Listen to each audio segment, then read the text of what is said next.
As a student, we have big dreams for our lives. Most of us don't realize that achieving big needs bigger efforts.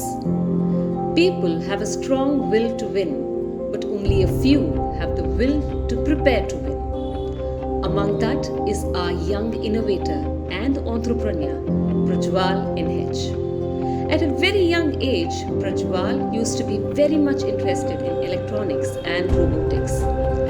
Having an immense passion for electronics and coding, he has been learning coding for 3 years and has a keen interest in building apps that have social implications and help solve problems that people face on a daily basis.